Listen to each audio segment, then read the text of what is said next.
Hey, we're here for a later week but earlier time show because I've got a sleep study tonight. And so I got to be there like 8:30 and get my sleep checked out and figure out what's going on. So, sorry guys, we had to do it early. But Dad's here. Or you could just be like me and never sleep. No, I'm already doing that and I don't like it and it's terrible. It sucks. Like It's no fun. horrible. I know. I agree. It's bad.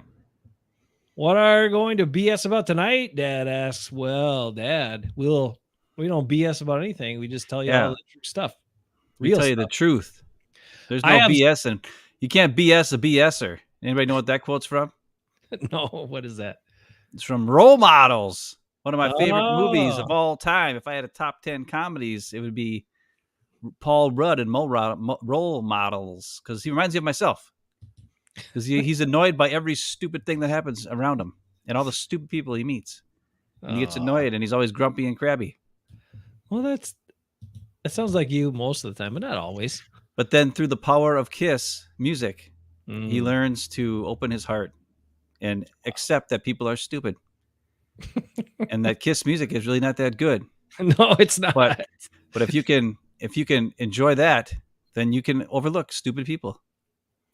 Anyways, on that positive note, Packers won. They did win by the skin of their teeth, we'll say, instead of the skin of their something else. I was about to, hey, JJ, how's it going? Packers rolling, Vikings trolling. No, Vikings go down last night, all because Kevin O'Connell decided after the first two drives, let's go for passing, and then they stopped running. Then when they took Aaron Jones out of the game. Yep. And then they couldn't run in the second half. I don't know what kind of adjustments I'll say this. Texans made, but yeah. I don't want to spend a lot of time on that game, but for some unknown reason, the officials were ridiculous. Pretty bad, yeah. I mean, they called a holding on a play. I swear, the guy maybe grabbed a shoulder pad for a millisecond, and they called holding. Yeah. Right. I was like, are you kidding me? And they called pass interference one time because the guy grabbed maybe his shirt from the back for like a second, and then he let go. Right. And I was like, that's pass it. That happens in every play on a Packer game. I've seen it a million times. Yep. Jair would get flagged every single time if he was close to a guy. It was ridiculous watching that game last night. It was so crazy because the first two drives of both teams, touchdown. I was like, wow, this is Jesse. I watched my wife. She's a Viking fan. Ooh. She's like, wow, this is so good. And I'm like, yeah, like these two defenses are here to play. And then the officials were like, you know what? Too much scoring in this game. Penalty. And then when the guy gets his freaking head ripped off and the freaking, then there's no penalty. It's actually 2 points to the other team. And then the Vikings lose. Right. Yeah. It was some garbage for sure. Bad officiating, ticky-tack calls, and then they don't call that. So it was weird. It was, and the guy was standing right there looking at it. Yeah, I know. I mean, I'm not saying the Vikings would have won for sure, but I don't think they would have. But you don't know. I mean, I know the loss of, like JJ points out, Darisaw going down was a big loss because the guy they brought in was terrible, Queensberry or whatever, and but now Darisaw's out for the season. That does suck for them. So David Bakhtiari, you're getting a call from the Vikes. Maybe, probably, maybe. If he hasn't joined the Jets yet, he's probably still available. Nobody's, somebody else could call him. I don't think it's going to happen, Dave. So you better look for other options. All I know is the good news, if there ever comes down to if the Packers win against the Vikings in the next game and their record is the same and their conference record is the same and their division record is the same, at least the Packers beat the Rams and the Vikings lost to the Rams. So maybe the common opponent might be the difference. I mean, that's way down the line, but who knows? Oh, that's right. It was the Rams last night. I'm sorry. I said Texans because I had Texans on my brain. No, it was Rams. I know Rams. And look, the Rams, I mean, Stafford can still play. He's I know he only had 3 touchdowns coming into the game last night, but he had 4 last night. You give him a little time. He can throw the freaking ball, and he's still got some escapability yet for an older dude. Look at him go. Patrick Mahomes only has 6 touchdowns on the year. Poof. Not our guy, Jay Love. He's got quite a few. Like 12 or something? Something like that. I don't know. Yeah. Well, damn. JJ says something about Gary. We're going to get us some plays. Look, I was going to say this about Rashawn Gary in this last game, but JJ says watching his sacks the last couple of seasons, he just doesn't look the same. I disagree, JJ. He looks exactly the same. He looks exactly the same. He just never was that fast, but he always tries hard and he always gives it maximum effort. And in this particular game, he finally found a quarterback that was slow enough that he could kind of keep up with. So he had a lot of pressures. Okay. CJ Stroud got me like 4 points in fantasy, dude. I got some video. I got some videos. Dingers. I got a video. We'll get to it later. Show? Because my memory was that Sean Gary was chasing him a lot. Listen, let's start positive. Should we start with some positive? I said he found a quarterback that was slow enough he could run with. That's positive. You know what I mean. Oh, I don't know. What the good players like Romeo Dobbs, a master. And, that's not a positive. That's you ripping them. The best punter in the NFL, Daniel Whelan, saved the Packers' butt the whole second half. Hey, Lee's here. Lee, how's it going with the kid? The baby. Wow. Hope it's going well, buddy. Congrats again. I was kind of tired and caught off guard when you told us you were a new dad last week. So congratulations to you in all seriousness. I'm sorry if I made it like dumb comments about it, but I am kind of dumb. So it's to be expected. What's the positive stuff we're starting with here? What are we doing? The positive stuff. Oh, the yeahs right away? Let's do it. Why mess around? Please. All right. Let's get. Then we'll get right into your one of your talking points right away. God, my talking points are so good. Yeah! And then we're gonna have a beef. I got a beef later on in the show. I have a beef that I found while I was eating breakfast, a late breakfast yesterday, and I just can't. Was it a jerky? Was it a beef jerky? No, it was two young Packer fans, and I overheard them in the booth next to us, and I try to keep my cool, dude. I didn't say anything to them, but inside, I really wanted to. Let's go. People are dumb. What are you gonna do? Let's get to the good stuff. Here we go. What do we got? Are you ready for the This is my pulling it up. You're up. This is my play of the game. We're going to take a look at it. It's probably the most dynamic offensive play of the game besides the touchdown pass to Wicks. But this was a crazy catch. So we're going to give it some love. Play of the game. Tucker Kraft with a killer catch in the end zone. This is at half speed, everybody. So that's why it looks so slow. Though actually I watched the ball go in the air. It actually doesn't look like it's moving very fast. He stepped into the throw at least. Look at that catch. Holy macaroni. I love the celebration was awesome too. Like that is an amazing grab. It's ridiculous. Yeah. And the big thing too is to be able to like you see a lot of these guys do when they have to go to the ground to catch it, how they turn their body over quick, roll it over quick so they can't lose control of the ball and hits the ground, right? Right. That was these good guys. These guys are getting really good at that. A lot of these receivers and tight ends. Oh yeah. So Jordan Love changed the play here or something because he saw once Jacobs went in motion, he saw that it was man. But then Jacob stayed in to protect. And I don't know, he kind of stared that down. He's lucky they didn't get picked off, but still a great catch. That was a ridiculous catch. Still a great catch. Ridiculous catch. One quick story I got for you. I'm just going to say it now. Was it a ridiculous catch? An awesome catch? Yes. But I am going to tell you that those type of catches, like running in the same direction that the ball is going away from you, like if it's out in front of you that far and you kind of extend your hands out further. Sorry. Let me try to like this. Oh God. Wait. You know what I'm saying? Anyway, those are easier to catch than you would think. As you're moving in the same direction as the ball like that and your arms are extended, now I'm not saying, the way he contorted his body and left his feet and rolled over and all, I mean, crazy stuff, but to be able to get your hands on that and control it, when you're moving the same direction as the ball and it's that far in front of you, it's actually a little bit easier than you would think. Cause I could catch balls like that. I mean, not like that, but balls that were out in front of me that I was like, they were too far out in front of me. It's easier to catch those sometimes than the ones that are like behind you or, stuff like that. I'm just going to say that. Okay. Yeah.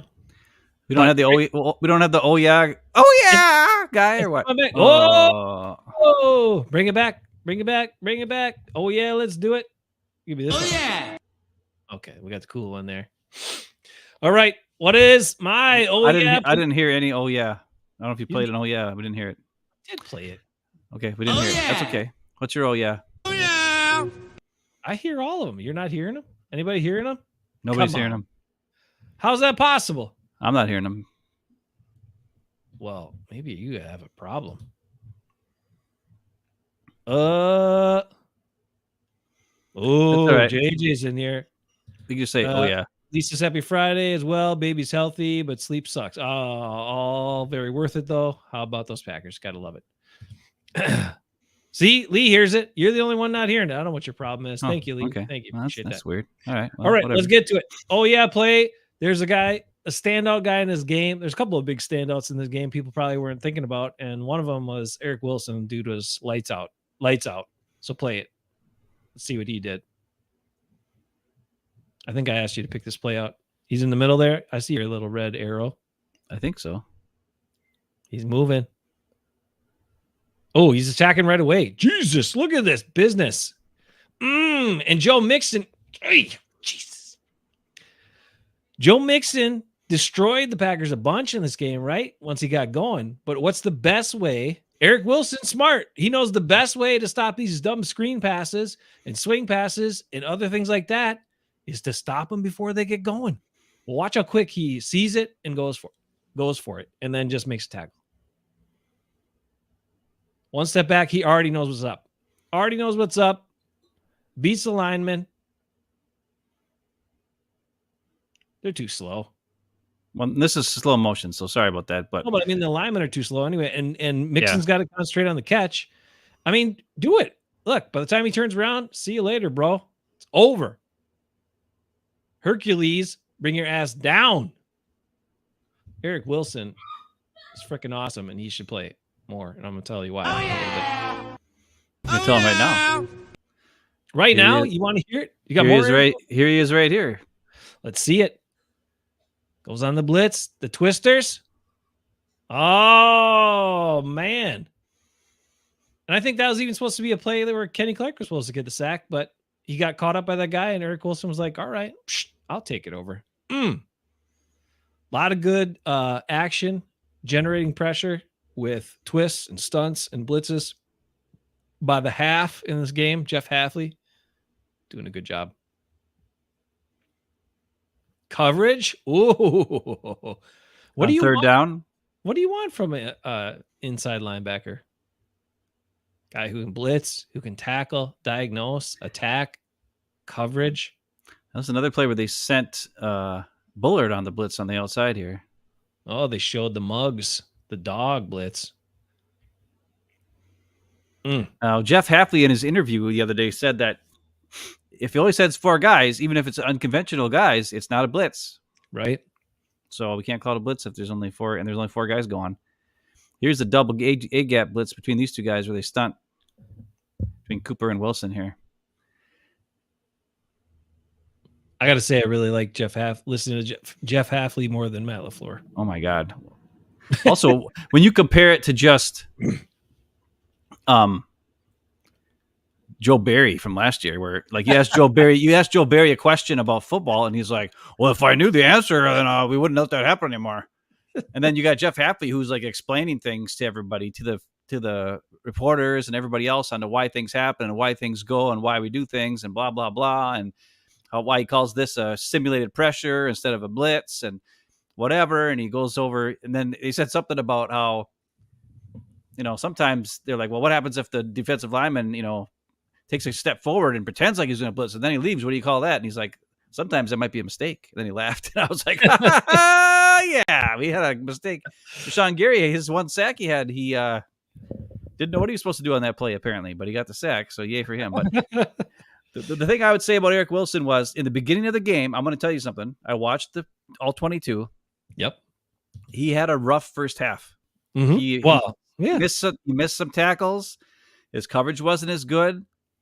When Quay Walker got hurt and he had to be the leader and call the plays and all this kind of stuff, I don't know what happened. Like a just something switched in his brain, and he was making tackles, and he was reading the defense or the offense, and he was making the plays, and he was being aggressive, and he was knocking balls down, and he was getting sacks, and he was doing all kinds of stuff. So it was really weird. It's almost like the more he played, the more he got familiar with the game plan, the more he got familiar with what was going on. And you got to think he probably didn't have as much practice all week, right? In that defense. Not at all, yeah. Well, and the packages he's in, he's playing a different spot most of the time. He plays outside linebacker or weak side linebacker or something, right? Yeah. So, yep. But I thought it was interesting because at the beginning of the game, he did not, because I was watching it and I was like, ooh, Jace. Because he was saying, like, you got to find some good Eric Wilson plays for me. And I'm like, okay. And the first 3 I watched, I was like, you don't want these because they're bad. No, I know he had a couple of rough ones there early on. But yeah. But I mean, that was the thing when he got to take over, like you said, play the different spot, showed you what he can do. And there is something to that, like playing in a spot maybe you're not as comfortable or accustomed to or whatever. You just see the game differently from different spots. It's like, it's a bad example, but it's the only one I have as an individual. Was like when I had to step back and play linebacker for some games, and I was always used to playing defensive tackle or defensive end. I couldn't see the game very well. Like I wasn't nearly as good. I was slow to react. And even though you'd think like standing back, it was a better viewpoint and perspective, but I was so used to always being on the line and seeing the game from that place and that standpoint that I just wasn't as good from that spot. So then they stuck me back on the line. So and you were slow. Well, yeah, slow, but you were slow to react, but you're also slow. So that was like, well, yeah, but slow. Whatever. That was really bad. Those are genetics. So you got them too. McDuffie, was McDuffie in there? Yeah, he was in there. McDuffie was doing good. It was weird because the Rams played a lot of 2 tight ends, and a lot of the film watching it back, all 3 of those linebackers were in the game: McDuffie, Wilson, and Cooper, and they were playing great. Like the whole, like, and I don't know, and then the Texans just kept playing 2 tight ends over and over, and and so Bullard, I don't think he even had that many plays in this game because they played so much. They played so much base defense. Yeah, and they figured out that Evan Williams needs to be on the field all the time, pretty much, right?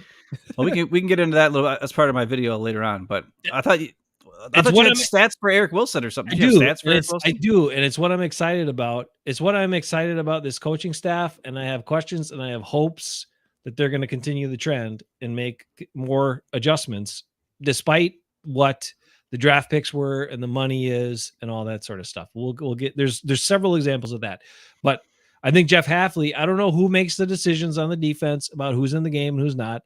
He must have some input, but it might still be position coaches, but I'm not sure.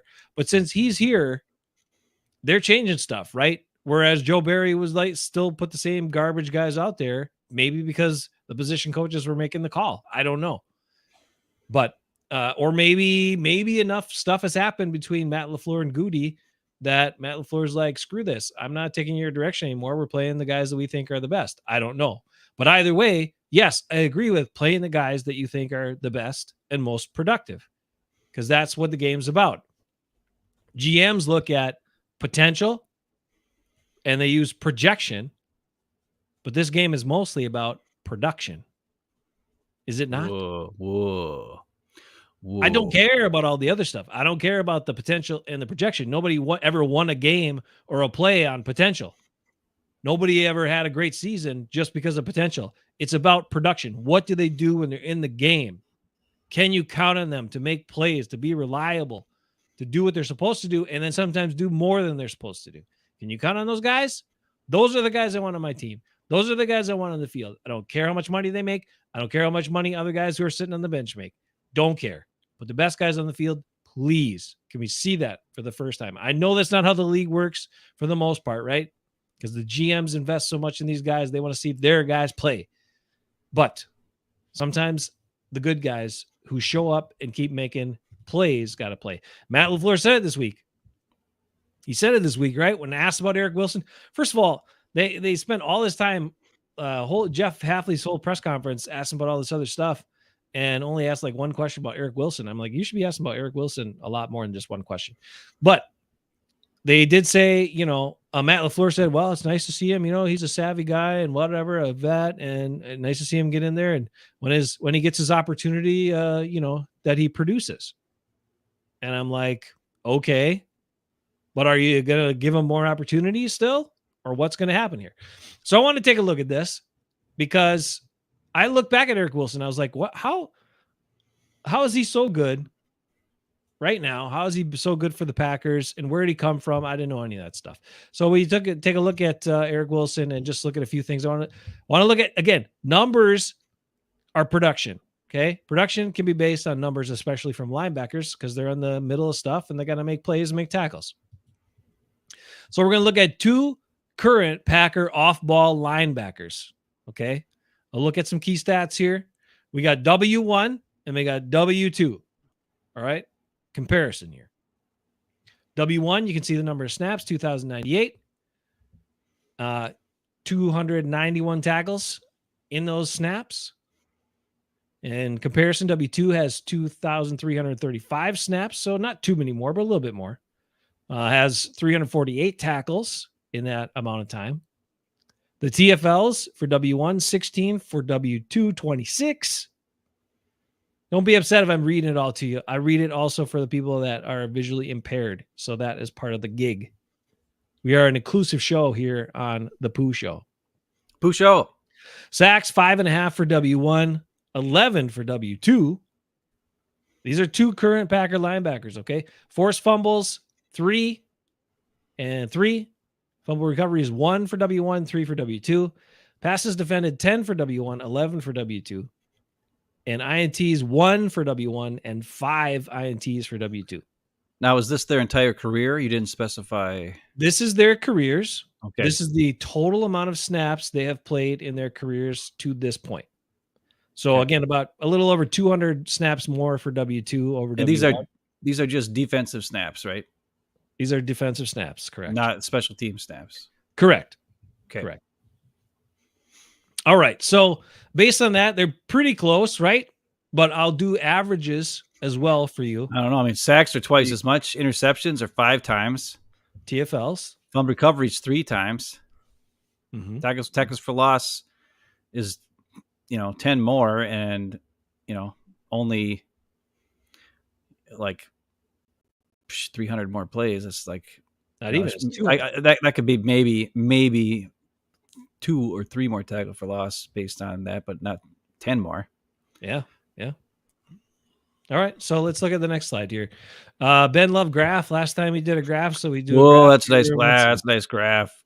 All right, so the graph here, black. The W1 is in black, W2 is in green, because we know some people are more visual learners than just the numbers. So you can see green here, much higher than black in the tackles. You can see TFLs, green is higher. We see sacks, green is higher. PDs, green is higher. Total turnover. So this is where I combine their interceptions, their forced fumbles, fumble recoveries. So total turnover plays. Green had 11 and black or W1 had 5. Okay. 200 to be exact, because we like to be exact, 237 more snaps for green. That's it. So pretty close to the same. All right. So now let's average it out. Okay. I looked at some guys' snaps here in recent years, and you will also see that games, there are fewer plays in games than there used to be. Remember back in the early Rodgers days where McCarthy would want to get like 80 90 plays? Yeah. Now these teams get like 65 plays. Well, that's because the drives are taking so much longer. The average yard per play is so much lower than it used to be that you don't get as many plays. Well, even if you have a scoring drive that takes a bunch of plays, it takes forever because they're all short, dimpy little donkey passes instead of like big time, awesome plays. And the teams seem to run the clock down more. I don't know if these play calls in between plays, the offensive play calls are just that much longer to regurgitate and spit out. Well, that's part of it. That's part of it. And then also these guys run the play clock down. Like hardly anybody goes up tempo except for in 2 minutes, right? Yeah, it sure isn't the Detroit Lions from the 90s. It's different. Or the Bills run a gun, or the Lions are the run a gun. But yeah, because you used to see guys play well over 1,000 snaps in a season, a 16-game season. And now they're kind of around like, if they play most of the defensive snaps, around 900 snaps for a full season. Okay. So these are the averages. So W1, if you took 900 snaps and you took what they've done, just to be even more fair, right? Because you did have 237 more snaps for W2. So you take that average based on what they did in their opportunities, because we're not projecting anymore. We're not projecting. We're not going on potential. We are going on production here. Okay. So W1, 125 tackles in about a full season, 900 snaps, 6.9 tackles for loss, 2.4 sacks, PDs 4.3, and total turnovers 2.1. W2, you can see more tackles at 134, TFL's 10, sacks almost double, PDs about the same, and total turnovers more than double. All right. So again, trying to look at this every possible way we can look at it.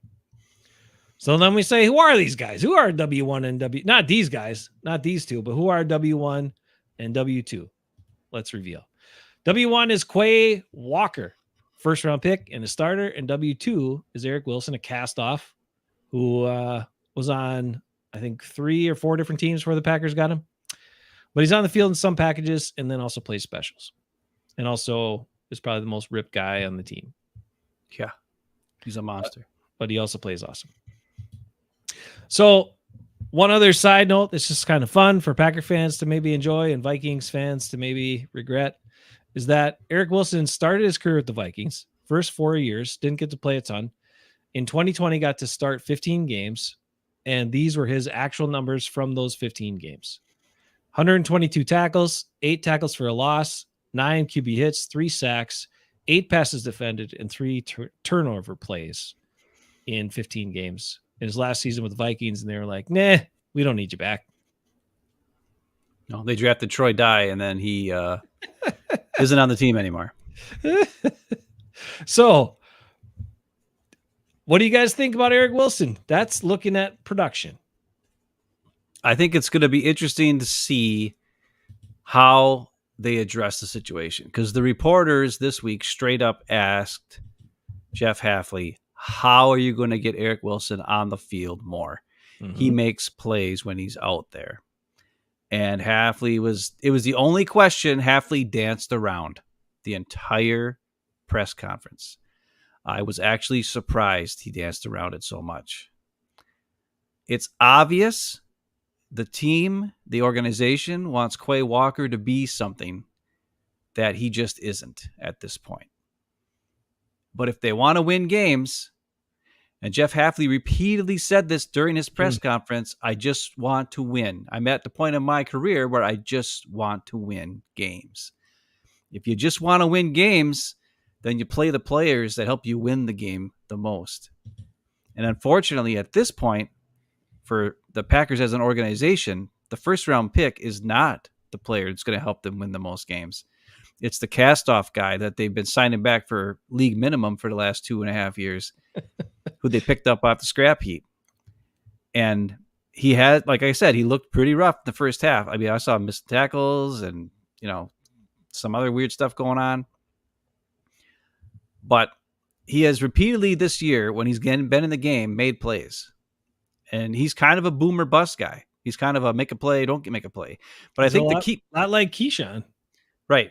But the thing I like the most about him is, and Keyshawn, and Evan Williams, and Xavier McKinney, and Kingsley Enagbare, and a bunch of other guys, Edgerrin Cooper. Not so much McDuffie. I don't think he fits this. McDuffie's just solid, and I trust him all the time. But we talk about the difference between Jeff Hafley defense and the Joe Barry defense. Last year with the Joe Barry defense and the year before and whatever, the players are just let things happen in front of them. They're reactionary, and it's never good because you're always a step behind. When you have players like Wilson, who diagnoses and moves, Cooper diagnoses and moves, Xavier McKinney diagnoses and moves, and so far he's been right almost every time, getting interceptions and stuff. I'm sure there'll be a time when he's wrong, and he jumps the wrong way, and then we end up seeing a big bomb for a touchdown somewhere against a really good quarterback. We haven't played any really good quarterbacks yet. But to this point, we've seen all those players, Evan Williams, they diagnose and they attack. even if they're wrong, at least they're diagnosing and attacking, and they're the aggressors. They're the ones making the first move. And we saw from the clip earlier, the reason why Eric Wilson blew up that screen pass is because he read it, attacked, knew what was happening, made the play. He ended it before it even started, really. And that's all you can ask for. And when even if a few times it doesn't work, more often than not, you're getting off the field when it does work. So if it works 80% of the time, because a lot of those plays I just showed of Eric Wilson were on third down. That pass breakup was third down. The 2 sacks were third down. The screen pass that he read, a third down. You're talking those were drive enders for Houston. Because we didn't get any turnovers in this game on defense. Yeah. And we still won. And we gave the ball to him 3 times. And we still won. Why? Because we had drive stoppers from players diagnosing, reading, and attacking instead of sitting back, reacting, and then being a step behind. And that's why Eric Wilson, Evan Williams, all the guys I mentioned, Kingsley Enagbare, all those guys, Cooper, Keyshawn, they're readers and go. Even if they're wrong sometime, maybe 20% of the time it could be a big play. So what? 80% of the time you're right and it stops the drive. And that's the difference between the guys that are playing now, and they're not guys that didn't play a lot last year. Keyshawn Nixon wasn't on. Now he's on every down because he's playing outside corner. Last year he was nickel. He wasn't out there all the time. Wilson wasn't in there hardly at all, if anything. Kingsley Enagbare was the fourth pass rusher guy. He's in there sometimes.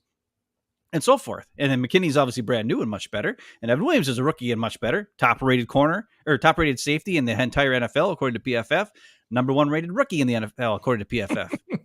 And he's a guy who they didn't even want to start for 2-3 weeks. It wasn't until later when they put him on the field, and they can't take him off. So that's the thing that's exciting to me. I think so too. And I had another thing that I noticed, or that I was kind of thinking of, right? Is these guys like Wilson, Keyshawn, who had to become special teams players to be able to get on teams and stuff like that, because they weren't drafted guys, or they weren't guys that are highly touted they're going to be a starter right away on a team. Well, what does special teams teach you? Like, it teaches you have to navigate through crap to go get to go tackle the guy, or like in Keyshawn's case, if he's returning, he's got to see through all this stuff and navigate through it to find creases and find places to go to get where he wants to go. And I think that helps him attack plays to the outside corner, like those outside screens or those quick screens or the swings, because he just sees it. Like, he sees the crease. I'm going to attack that crease so I can get back there versus, standing around, waiting, getting caught up. Then a big guy blocks you or somebody blocks you, and then you're out of the play, or you're trailing it and maybe you tackle him and get on him like 6, 7, 8 yards downfield. Also, he does a great job in outside run contain. Mm-hmm. Where if you had Stokes and Jair out there, we saw what happened when they ran to Jair's side. It was a big play. Yep. You run to Keyshawn's side, it ain't happening. He's over there and he messes with you. He stops you. That's why I really think Keyshawn, if they play an unbalanced line, you know what I'm saying? Mm-hmm. I almost want Keyshawn being the guy on the solo wide receiver with safety help over the top, and then have a slot guy or a slot defender like Bullard or the linebacker or whoever alongside Jair. So at least we could stop the run on that side, because teams will take advantage of it. If we ever have Jair as the solo guy over on the end, they'll run right at him and he ain't going to do nothing. We know that. He can't tackle me. We got some questions here. Let's see. Lee says something dictating teams or terms helps a lot better with dependable safeties. And yeah, it makes a big difference. Your safeties are eraser guys, right? Like, they can help cover up, basically do what they're supposed to do, which is save plays, save you on plays if you need to. And we just didn't have that for how many years? I mean, many, many years. So there's been a curse of 21s here since Charles Woodson wore it too. Damn. Like, we talk about the legend of 33, but it seems like nobody can. Maybe they should have retired it with Woodson or something, because after that, nobody that wears it does very well. Yeah, sacks and blitzes, and they confused they confuse. They do some overloads. They confuse some guys. A lot of twisting and stunts. A lot of things that you didn't see a lot from Joe Barry and Halfley's defense. So I like it a lot, and it seems like the players like playing it too. So I think it's a lot of good changes. But yeah, if you didn't watch Jeff Halfley's press conference from this week, it was like yesterday or whatever, you should go watch it because it's just really good stuff. And like you said, Ben, he answers questions. He's not a dick like Matt LaFleur. Like, people gave him an opportunity. He could have been a condescending dick right out of the gate when they said something about Robert Saleh, and he was pretty nice about it, but Matt LaFleur would have been a dick about it. But anyway, what do you think about that, Robert Saleh? Well, let's not get into that just yet. Oh, not yet? Okay. I want to share some more videos here. These are my quick hitters. It's mostly talking about stuff we've been talking about already about defensive stuff, but there might be one offensive play in here I can't even remember, to be quite honest. So let me know when you got it up, and I'll hit her. All right, we're up. All right, here we go. We got some Packer quick hitters. Quick hits. First couple are going to be talking with our safeties, right? What I want you to watch on this play is way to the right of the screen. You're going to see number one, who I don't know if that's Diggs or Diggs. Diggs. Yeah, okay. Diggs, yeah. He's supposed to be blocking Evan Williams, and Evan Williams is coming on the blitz. I don't know if it's a pass blitz or if he just reads it, because he's already coming now, and he comes aggressively. So I think it was going to be a pass, like a blitz, like, no matter what, run or pass blitz. That's the thing. It doesn't have to be a pass play for the blitz to be effective, right? Like, if you get in the backfield and you can get to the running back, that works just as well as if you got to the back and get a, sacked quarterback. But you're going to watch how he just, it's Diggs. He's not going to block anybody, right? He just runs right through him, gets to the backfield. And the sad part is the Houston offensive line really walls off all these guys. It makes it a really nice lane here. So if Williams wouldn't have gotten there, you know what? I didn't slow it down. Sorry about that. I got to slow it down or else it gets all herky-jerky. I apologize, everybody. Let's see here. But, oh my God, I did it again. There we go. Yeah, I'll rewind it a little bit. You can see kind of what he does instead of it being just crazy whack-tastical here. Not whack-testicle, whack-tastical. Okay. So here's Evan Williams coming on the edge here. Yep. It makes tackle. And right. If he would not have been there, like, let's say that's, Savage, Clinton Dix, he would have pussyfooted around and danced around, right? Yep. He wouldn't have tacked on that play. And then the guy would have gotten through the hole and it would have been over. Now, this is going to be the Xavier McKinney blitz sack for this side. So he's at the bottom of the screen in the middle. McKinney, we all seen this play. What we want to watch is both guys in the A gap drop out into coverage. And then you got a bunch of guys blocking nobody. And it's beautiful. This is another great Halfley play on the blitz here. I mean, McKinney's really selling it, that he's coming, though.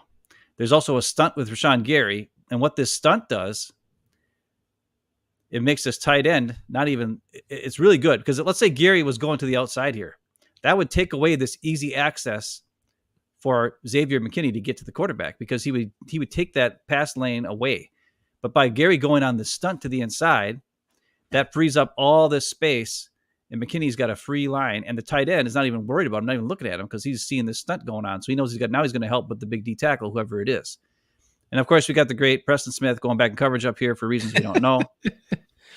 So they're only sending 4 guys. You got, I think this is Wooden here. It's probably Kenny Clark, Gary on the stunt, and Xavier McKinney off of this side. So you got 70 not blocking anybody, 69, 71 both blocking the same guy, and then it looks like the running back going in a pattern here. Yep, too late. And by the time, look at the tight end. Now the first tight end realizing, oh crap, it's too late. But yep. The reason why this works is because Gary does the stunt. If Gary would have stayed on the outside and tried to beat his man to the outside, and you take that blitz, it takes way longer for Xavier McKinney to get there. He has to go all the way around Gary. And it's just really, it's a good play. It's a good play in a lot of different ways. And look at how we've got all this coverage back here. Even Preston Smith. Now, the ball should go to the running back, Right. but Stroud has no idea McKinney's coming because he didn't see him creeping up. Even though I'm going to rewind it, you can see just how aggressive McKinney is. Like he's looking like he's coming. When you watch him at the bottom of the screen, like any good quarterback would be looking over there and being like, okay, this guy is coming. Watch him right here. Watch him. He's kind of like, he's like relaxing right now. And now it's getting closer and closer and closer. And watch, he's going to sneak up and he's going to sneak up. Look at it. He so wants to go. He so wants to go. Like, yeah, anybody who, could see that coming would be able to see that coming and it'd be something else. But hey, it worked out. So the combination of that stunt mixed with Xavier McKinney. And now this play, we're going to do some Evan Williams. Both these guys actually do pretty good on here. But Williams doesn't get blocked, gets in the backfield, and just is a sure tackler on one of the top running backs in the league. I mean, when was the last time you saw a safety make a tackle against the run? Do you see? Go back and show that one more time. Do you see what he did there? I remember that play, and I was like, "Oh my god!" Watch how he runs through the guys. So many guys don't run through guys. Yeah, and he keeps his legs moving. He runs through them. Like right now, most guys just drop their legs and they stop moving them, and they just hold on. Yeah, that's the key. Mm-hmm. Especially when you're going up against a guy who's bigger than you. Like you can't afford to just try to use your weight to carry him down. Yep. The guy is too strong. He will take you with him. But if you use your strength in your legs to push through it, that's different. Now, this is interesting to me. So this says Gary out ? So I'm going to show a play here. Now this was on a drive that I think took a while. So I don't know for sure how many plays were before this particular play. But Gary is lined up here at defensive end. Okay, and he's standing up. Why is he so far out? And Eric it's interesting. I'm going to tell you, it's really, I don't know. But Eric Wilson is lined up here, and Cooper is here. So you've got 1, 2, 3 blockers for those guys, and Kenny Clark here, and you got the two, and then you got we only got 3 defensive linemen in the game right now. Oh no, Kingsley's standing up. So both Kingsley standing up and Gary is standing up, which is very interesting. And it's first down. Okay, so it's 1st and 10. Now, I don't know why, this is kind of risky to me, but at least I like the fact that the defensive line is shading to the side that the running back, if he would get a carry, would be going toward, right? That's good. Mm. But what I want you to watch is Gary on this play. He does not get blocked. They don't even bother blocking him. And instead of setting the edge, okay, the quarterback has the ball. Now, with all this mess going on in front of him, what I would like to see is I wish that he would take his aiming point to be the back shoulder of the quarterback. Because what it's going to do then is force him up into the mess, especially when you have a free lane to the quarterback, right? Right. But Gary takes it straight at him. So instead of going kind of like at an angle to where the back shoulder is, he kind of curves and turns. And when he does that, that gives Stroud enough time to get away and go around the corner. And the edge is no longer contained because he gets away. Mm. See? Yep. Mm. And now you got Kenny Clark, who's slower than my grandma, trying to chase down CJ Stroud. Well, that's not going to happen. And it's a big play. Oh, was that in that late drive? Or was that earlier? Yeah. This was one of the last drives. Because that's like one of the only plays Stroud made all day. He was so bad. Ugh. Yes. And I'm going to tell you right now, he was taken out of the game after that. So that's why I said Gary out. Oh. And they ran 3 or 4 more plays. I think there was a penalty. They pushed him back, and they stopped him from scoring a touchdown on that drive. And in the game was Van Ness and Kingsley and Igbare at the defensive ends for the next 3 plays. So I don't know why Gary was taken out. Like I said, he might have been out there for the whole. I don't know how long. I can't remember how long the drive was. It was pretty long, I think. Yeah. But I don't like the fact that if he would have just aimed for the back shoulder, there's no way he could have gotten away because he would have been back there. But because he turned and kind of went like a weird angle, I don't know. And then that's just one thing I noticed, that he was out after that, and then the Packers stopped him. So, you know me, I don't like, the high-paced guys. If you're being a high-paid guy, you got to play like a high-paid guy, and Gary just isn't. His only sacks were, he he had multiple plays where they were, schemed up for him to make plays, and he only had 1 sack, I think. Maybe he had 2, I can't remember. But I mean, they were setting him up the entire game to make plays, and he didn't make as many as he probably should have based on what I saw in the film. Like, he should have made more plays. I think Igbare would have made every one of those plays, and he didn't. I mean, he always tries hard, which I appreciate about him, and he's a good guy and he's a good leader, but it's, those are tactical technique things that you got to be better at. I mean, those guys talk about all the time, because everyone's so equal, it's the it's the details that are so important. And that's a specific detail right there that you could be like, hey, I mean, if you do that, if he does that, like you said, you don't allow him an escape lane to the outside. He has to go back out. He has to step up in the pocket. And if that pocket's collapsing, he's in trouble. So yeah, you're right. Well, the other thing is Gary has 0 agility. Yeah. So for him to make if he turns his body like he does and makes that weird turn, first of all, it slows him down.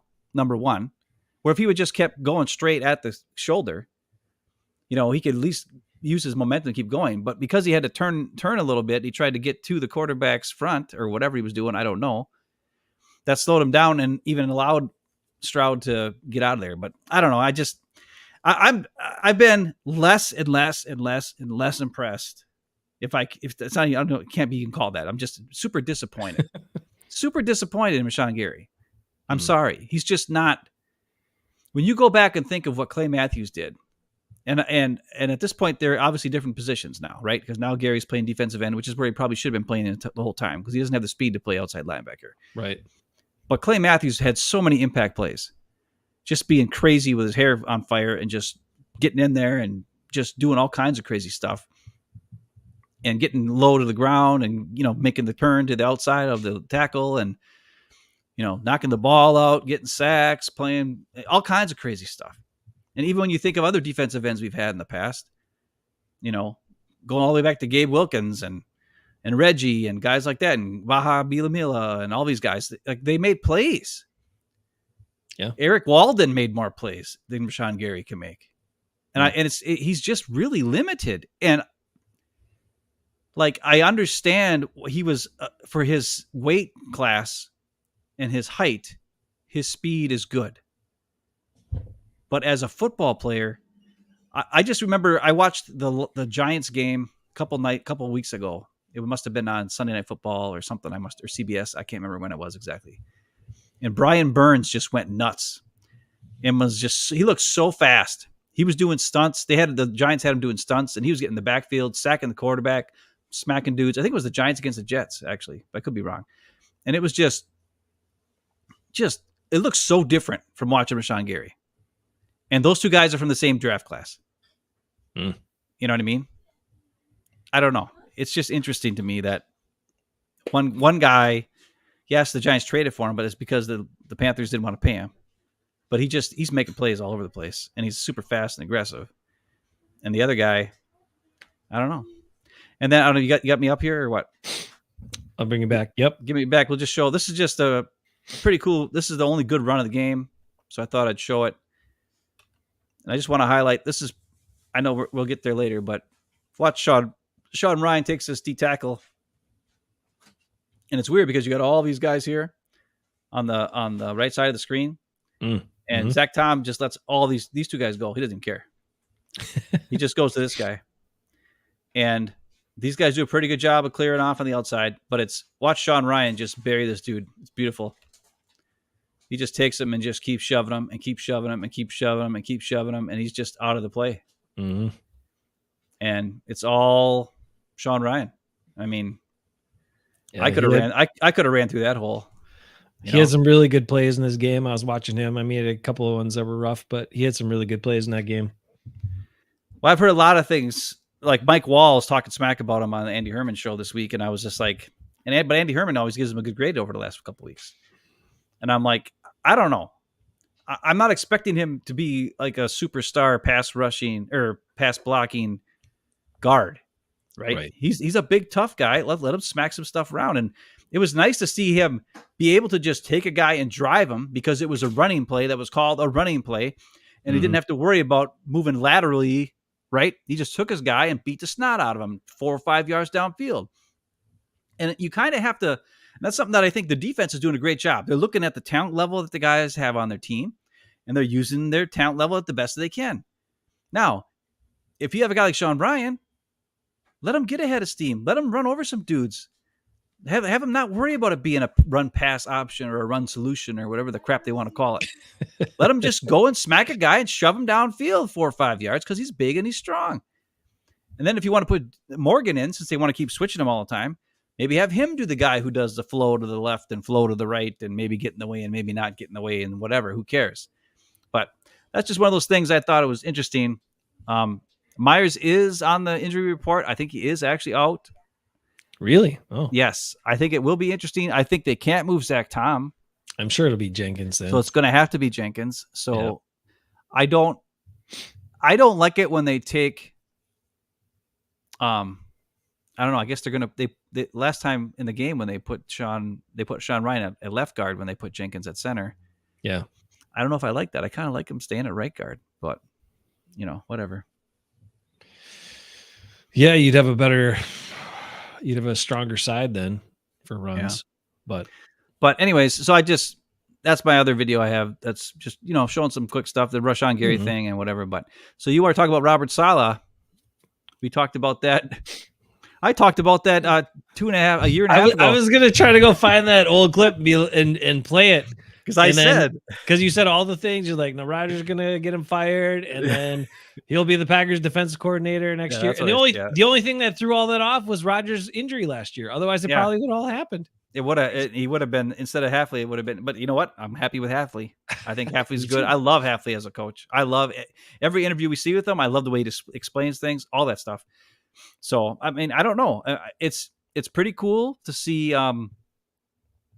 that Robert Saleh is willing to come in after we totally screwed him by trading him Aaron Rodgers. Like, I thought he'd be super pissed at Matt LaFleur and all the Packers for not telling him what's up. But I got a feeling that LaFleur and was like, hey, come on over. We'll talk about how crappy Aaron Rodgers is and what a douchebag he is. And we'll win a bunch of games. And let's do it. That's what I think. I was going to say, does Robert Saleh, if they'd win a Super Bowl, would he get a ring? The Packers? Yeah. Well, I don't know. Thursday, there's pictures of him showing up at practice Thursday with a G on his sweatshirt. That's what I mean. Like, so you can't wear Packers related clothing at practice unless you are an official member of the Packers. So he must have signed something. I don't know if he's going to be on the team. Like, we'll see if he's at the game on the sidelines on Sunday and in Jacksonville. Well, then we know he's officially part of the team. Like, holy crap. Like, I don't know. I mean, LaFleur said it was fluid. Like he always says, everything's fluid. That's what he always says. But it's interesting. I'm super excited just to have a coach who's good, who's been on teams that are good. It's always good. Like I know if anybody has time to watch the Hafley interview from this week, he says it himself. He's like, listen, I know I'm not the smartest guy in the room. So I want to, if somebody has information for me to help me out, and he even said this about Robert Saleh. He's like, Robert Saleh, I've coached with him years ago. But I was with the 49ers. He was on defense coordinator when I was there. And I was secondary coach. And he's like, I trust Robert Saleh. I talk to him every week. Even during the season, I've been talking to him. When he was Jets head coach, I was talking to him about defensive stuff. So yeah, I'm going to freaking talk to him when he's on the team now or on the coaching staff or whatever. And I know that Matt LaFleur said he's making it clear who he's on the offensive side. He's on the offensive side because he wanted to make sure that they don't, nobody makes a big stink about it and tried to, undercut Hafley and all this kind of stuff. And I don't think if I was like, I don't think I want my best friend. Like if you and I were coaches, I wouldn't want my brother or my best friend on my coaching staff because it would be really hard if something went really bad and like you sucked and I'd be like, you suck. I got to fire you. Like that would be the worst. Like that's why Matt LaFleur probably doesn't have his brother on the staff. You know what I mean? Yeah, sure. Because I think you would not want, you can't mix, you can have like a friend or an acquaintance or something like that. But like your brother or your best friend or a guy who stood up in your wedding as your best man, that's why this isn't like Packer fans shouldn't be thinking this is like a permanent, get ready. No, this is just a thing. And it might be the tipping point to get us to where we need to get to and get some wins in the playoffs. I don't know, but it's exciting to me. I think it'd be awesome if he's in some official capacity and somehow he gets a Super Bowl ring this year with the Packers, and the Jets, don't even sniff it because that's what they're looking like. That'd be awesome. That'd be sweet justice for Woody Johnson and all this garbage.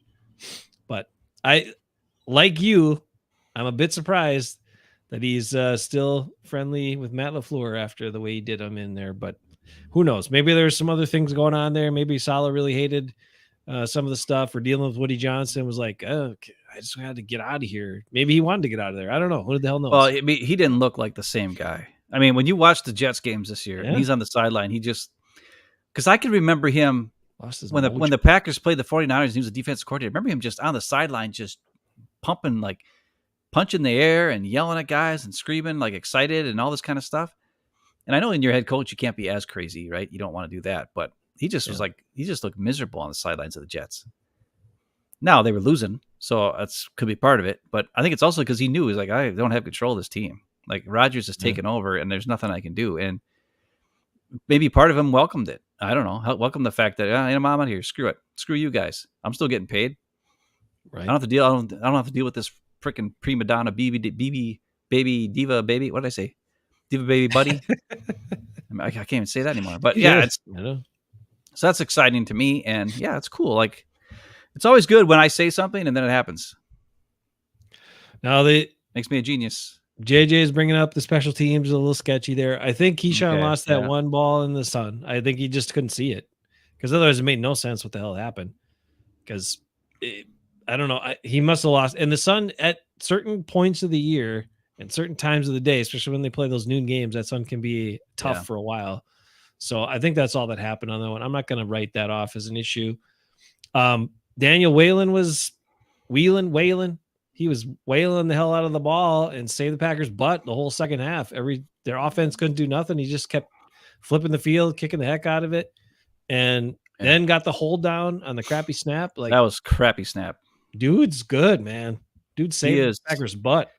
He is a lifesaver in a lot of ways, and so was McManus too. I mean, hey, he didn't freak out when the snap was crap.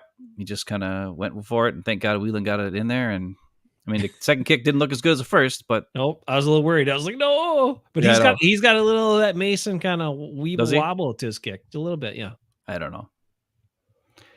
All I know is, I think Narveson went somewhere, or no, not Narveson. Carlson went to Anders. He's to the 49ers, and he had a bunch of field goals or something like that. He had to get. They had injuries to their kicker, so he had to kick this week. Yeah. But yeah, I mean, special teams is an issue, but you can still fix it. We can still get something figured out here. Like there's time. And the thing that's most exciting is the fact that the defense each week is getting more and more creative. Like when you watch them do stuff, it's like, wow, that's cool. That's cool. Like I can't remember the last time I thought, oh, that's cool when the Packers were on defense. You know what I'm saying? Like this is the first year in a long time since I was like, oh, that's cool. You know? Well, remember every season for the last however many where they'd hold up well on first and second down. It's like third and long, and then just give it up because they're playing so soft or playing so far off and no pressure. And then the other team would throw it over the middle, get 12 yards in a first down. And you're actually seeing them get third down stops on plays like that now. Or even when it's third and medium, they're getting stops. I'm like, they even had like some short yardage stops. I mean, remember all the last 5 years, every time it was third and short, you're like, well, they're getting it, right? I mean, 98% of the time it was going to be a conversion against this Packers defense, the one that we had. So the other thing really cool too, and Hafley's interview from the other day, I think it was Downing or something, the guy who sits next to him in the booth. Sometime during the game, he was like, hey, if we do this and this, we're going to get pressure because of the way they protect. And I don't think it was the Xavier McKinney sack, but it was a different one. It must have been maybe it was the Kenny Clark one with Eric Wilson coming up the middle or something. I don't know. But there was some sort of blitz that the guy, that wasn't Hafley who came up with that plan. And they implemented it and taught the guys how to do it that during the game. It wasn't something that was in the game plan. And Hafley gave credit to him. Like, when was the last time you heard a guy give credit to somebody on your staff who actually, like Matt LaFleur does that too sometimes. Remember, there's a couple times he had some big plays and he gave credit to the tight end coach who had the play. I think it was last year when they had a really big, awesome play. Yeah. And that is cool. Like I love to see whatever you have a leader that you're working with or working under or whatever it is. The worst type of leader is the one who, when they get positive feedback from somebody, and they're like, "Oh, thank you, thank you, thank you," but they never say anything about the team that will help them do it. That's a bunch of crap. But when you're out there and you're publicly praising another guy on your coaching staff for helping you come up with a play during the game, and how you don't know all the things, and maybe you didn't come up with it, but this guy did, and it's like, that's why I love, I'm gonna listen to everybody I can. And Hafley's just a breath of fresh air compared to Joe Barry's, I don't know if I knew I don't know crap. I mean, it's remarkable. It's remarkable, honestly, and thank God for the fact that college football is all stupid with their NIL deals and all that crap, that he was like, I ain't dealing with this crap anymore, and he got out. Yeah, we're lucky. We're lucky that he's here now. I got a feeling he ain't gonna be here very long. If he keeps talking, his press conferences the way he does, and his defenses look the way they do, he'll be gone. If not after this year, like if the Packers win the Super Bowl, he'll probably be gone. But if they, but hopefully we'll have him for at least 2 years before he gets a head coaching job someplace. But he will, just based on the way he coaches, the way his interviews go, all that stuff. He just seems remarkable. The way he's taken a bunch of players or a defense that they just weren't getting enough out of for the last however many years, and he's getting stuff out of it. And I mean, the turnovers alone, right? Matt LaFleur has talked about wanting to get turnovers for years. He's emphasized it how in the media. So if he's saying it in the media at press conferences and stuff, I mean, how much is he saying it in meetings and behind the scenes? So he said it for years and years and years. He talked about being more aggressive than they're being passive, like all this stuff. And the guy's making it happen. So yeah, I mean, he's a smart guy. He's got a lot of stuff going in the right direction. And just what you said before, he also mentioned in his press conference about how they're looking to add and build and do more things and add more creativity. And so look for it. There's going to be some more wrinkles and more stuff that's new and different and whatever, because, they want to keep getting surprising people. And eventually, when you get late in the season, a lot of times people know what you're doing and know all the stuff, and there's only so many coverages. And yeah, they'll probably play the same type of coverages, but if the rushes and the blitzes and the stunts and those things are switched up, they can throw off the offensive line, and then you get, cheap sacks and good stuff like that. Leon brings up an interesting point because they're talking about the special team stuff and the returner. And he asks, would you bring in a punt return guy? Reed and Nixon are too involved in their starter roles, which I get it. I think Nixon has to be the guy. It's part of why they signed him. It's part of why he's on the team. I know he's proven to be their best defensive corner. He's their best corner on the team, but he's too good at returning punts. And Reed makes a lot of questionable decisions back there.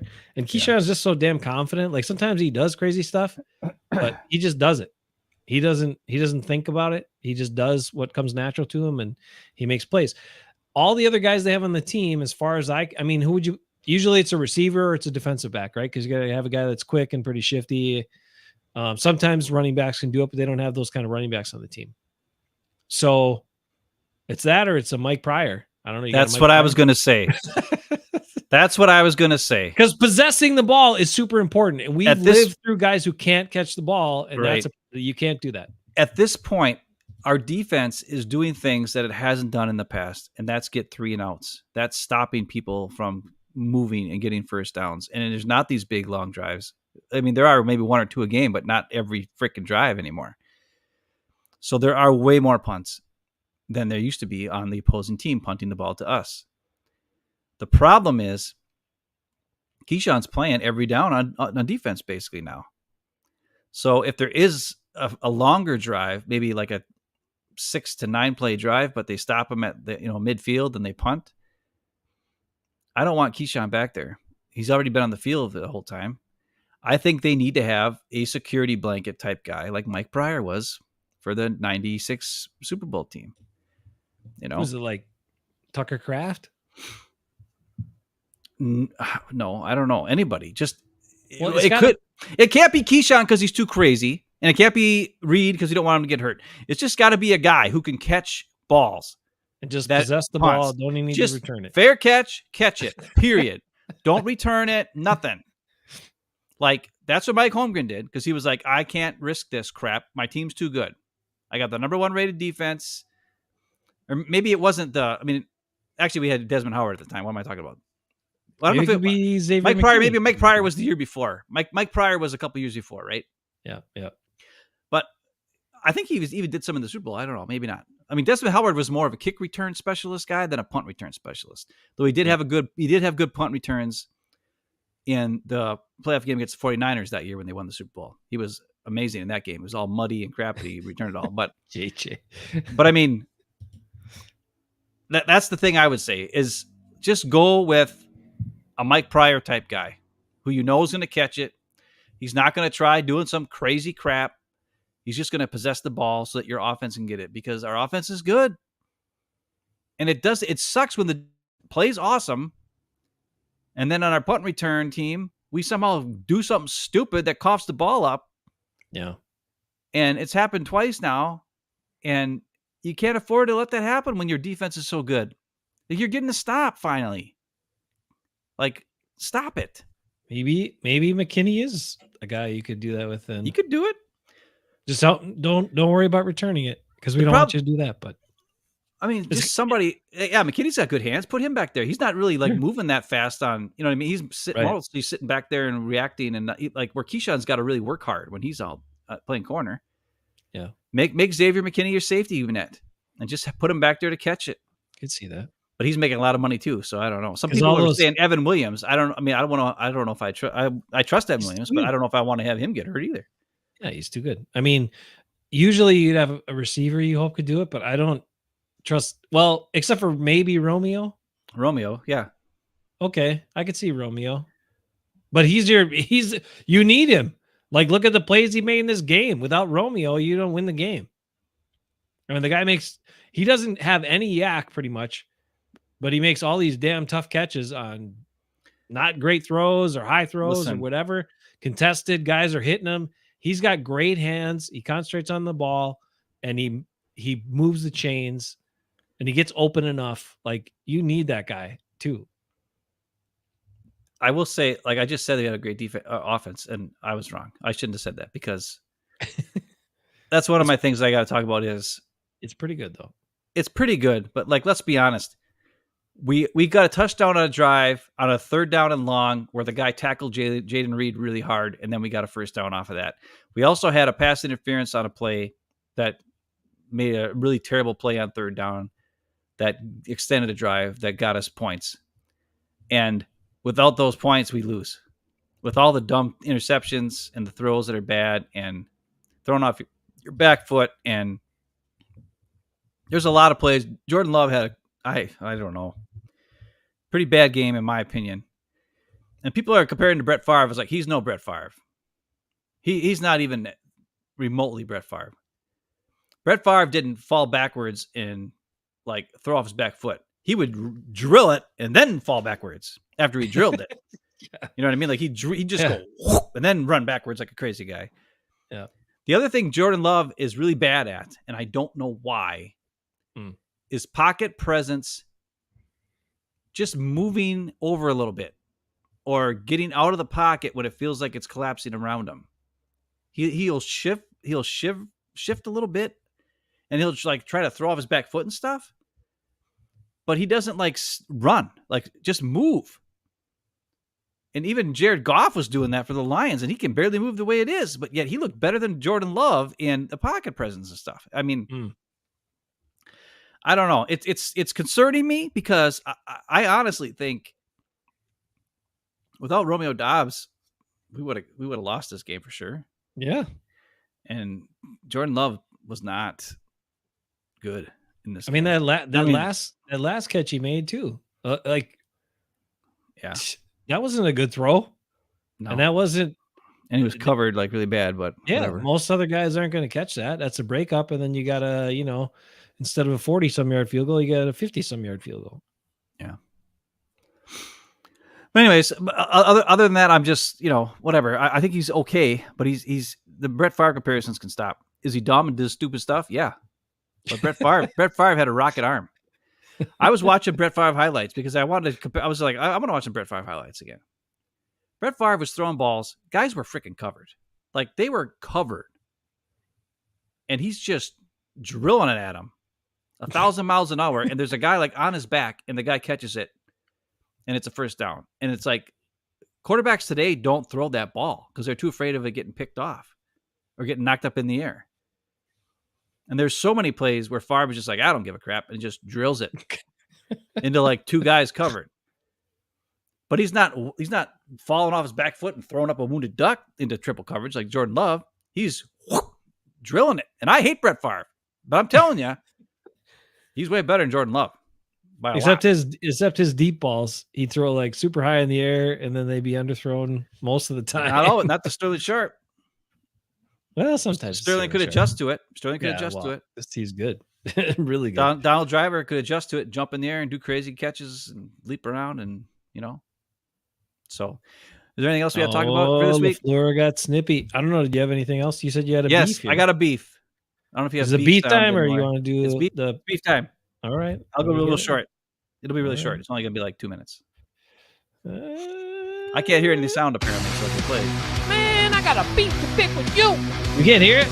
You want some beef or what? But if everybody else does, that's great. I can't hear it. Yo, what's your beef? Hopefully this isn't just boring nothing sound. Come on, man.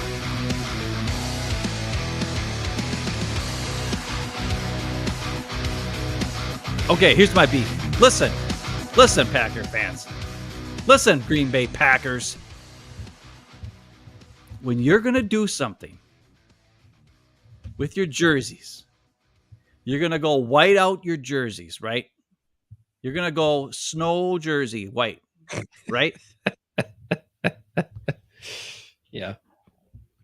I liked it for the most part. I like the white pants a lot. A lot of people give him crap about it. Well, here's my beef with it. I don't like the helmets. I don't like the fact that they did a white stripe in the middle of the two green stripes on a white helmet. It looked freaking dumb. Especially when they had the yellow stripe in between two green stripes on the pants and the yellow stripe in between two green stripes on the shirt, on the jersey. Why wouldn't you put the yellow stripe in between two green stripes on the helmet? It would have looked awesome. It would have really worked it all together. But the fact that they just did the white stripe between two green stripes and the no yellow at all on the helmet made it look dumb and disjointed and stupid. And I know the helmet, when you saw it really close, it had like cool green little sparkles in it. But on TV, it just looked white and boring. So it might look cool when you're standing next to it. But when you're far, far away in the stands or when you're watching it on TV, it didn't look like nothing but white with no yellow at all. And it looked bad. So either go all white and green, like have the pants be white stripes with no yellow at all, and the shirt and the jersey's white stripes and green with no yellow at all to match the helmet. Then okay. But I like the tiny little bit of yellow, and I missed it on the helmet. And also, you could have had the decal. Like, look at here on the little tiny yellow line around the outside of the green. Whenever you buy a Packer shirt that's green, it always has that little yellow around the outside of the G, right? If you buy a yellow shirt, obviously they just stick the green and the green and the white G with the green background and stick it on a yellow shirt or whatever, right? But whenever it's on a green shirt, they always add that yellow to it. And that's what the helmet was missing, was that little yellow around the G and a yellow stripe in between the G and in between the green. That would have made it a perfect, awesome looking outfit uniform. Otherwise, it just looks like you half-assed it. It looked like you didn't know what the hell you were doing.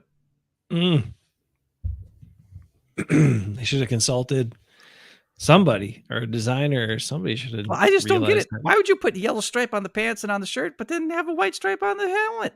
It just looked dumb. It looked dumb. It looked disjointed. It looked wrong. JJ likes the green helmet. Yeah, that's cool too.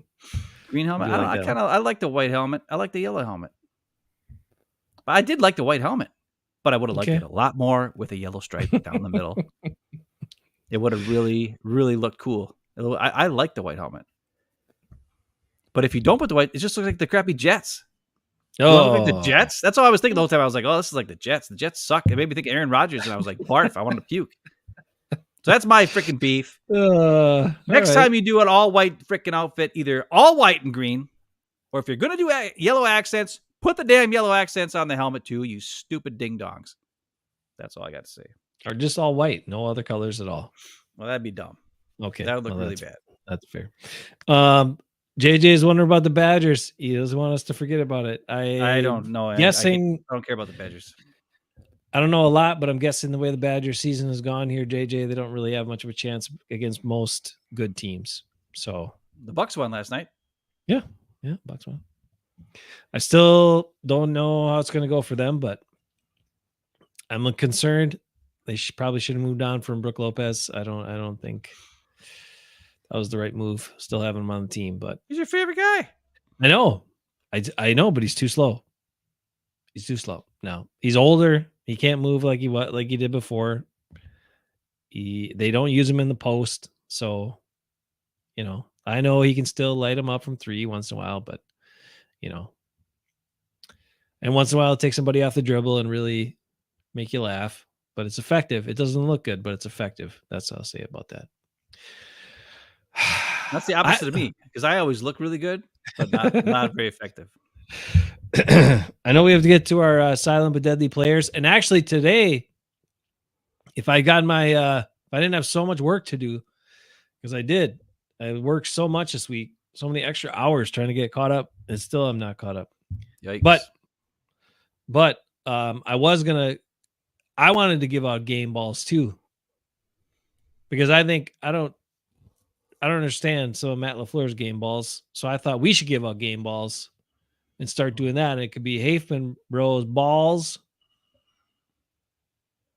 We could give out balls and then have like a little balls intro and all that sort of stuff to go along with our other things that we give out. But anyway, okay. Well, I mean, I agree with Daniel Whalen getting a ball, but I don't think McManus should have got a ball because he only made the one play. Yeah, it won in the game, dude. All these other guys made a bunch of plays that helped win him in the game. Eric Wilson should have got a ball. Jeff Hafley got a ball. I know.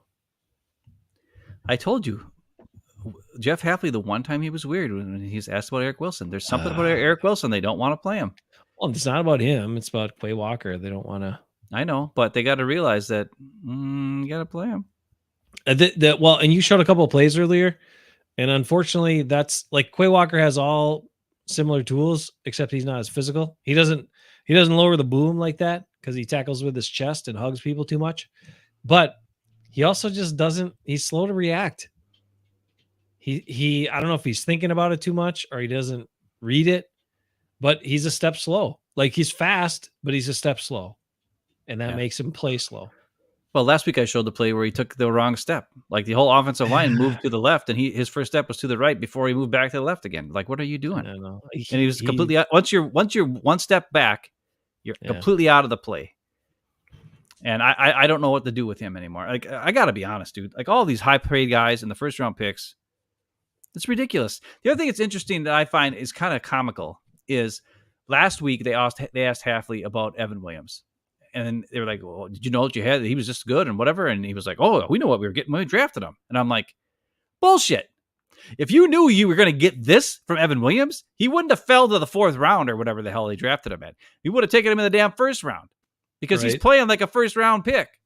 Yeah. You wouldn't have waited until the freaking 4th round. You wouldn't have drafted another safety before him if you knew this was what he was going to be.